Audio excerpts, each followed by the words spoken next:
புகாரியில் பதிவு செய்யப்பட்ட செய்தி, எதிரிகள் இவருடைய சதை துண்டுகளை வெட்டுவதற்கு செல்லும் பொழுதே அல்லாஹ் ரப்பல் ஆலமீன் ஆண் தேனிகளை அனுப்புகிறார். தேனி கேள்விப்பட்டிருக்கோம், ஆண் தேனி கேள்விப்பட்டிருக்கோமா? ஹதீஸில் பதிவு செய்யப்படுகிறது, அல்லாஹ் ரப்பல் ஆலமீன் ஆண் தேனிகளை அனுப்பி வைக்கிறார்.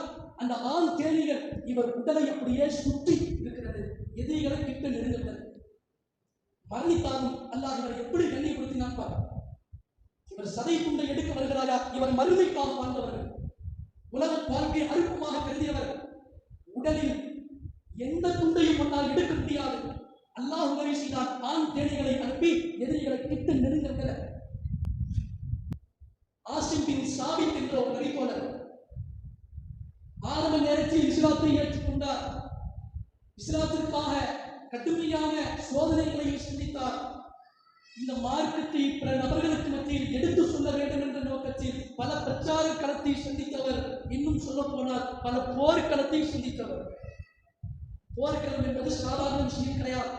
இன்றைக்கு நாம் படிக்கும் பொழுது கேட்கும் பொழுது அதை அலட்சியமாக கடந்து செல்கிறோம். ஆனால் அன்றைக்கு அவர்கள் போர்க்களத்திற்கு செல்லும் பொழுது எப்படி சென்றிருப்பார்கள்? மனைவியை விட்டுட்டு போகணும், குழந்தையை விட்டுவிட்டு செல்ல வேண்டும். போர்க்களத்திற்கு சென்றால் திரும்பி வருவோமா வரமாட்டோமான்னு தெரியாது, உத்தரவாதம் கிடையாது. எப்பேற்பட்ட தியாகத்தை செய்வதற்கு முன் வந்தாங்க.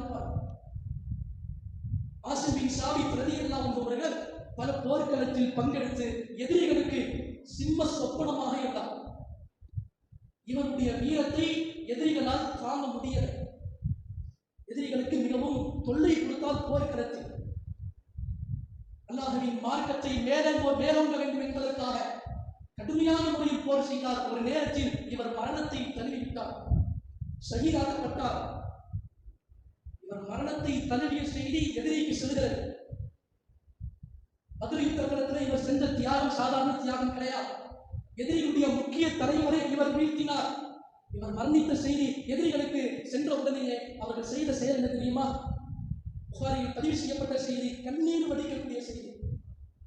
எதிரிகள் இவர் மரணத்தை உறுதிப்படுத்தும் விதமாக மரணிச்சுட்டாங்க, இவர் இறந்து போய்விட்டார், இவர் மரணித்தாலும் இவர் உடலை நாம் சும்மா விடக்கூடாது, உடலில் இருக்கக்கூடிய சதை துண்டுகளை வெட்டி எடுத்து வாருங்கள் கட்டளையிடப்படுகிறது. எதிரிகளுக்கு எப்படி தொல்லை கொடுத்தாங்க பாருங்க. இஸ்லாத்திற்கு மிக மிக முக்கிய போர்க்களத்தில் முக்கிய பங்காற்றிய ஒரு இவருடைய மரணித்தாலும் எதிரிகள் இவர் உடலை விடக்கூடாது என்ற நோக்கத்தில் இருந்தார்கள். புகாரியில் பதிவு செய்யப்பட்ட செய்தி, எதிரிகள் இவருடைய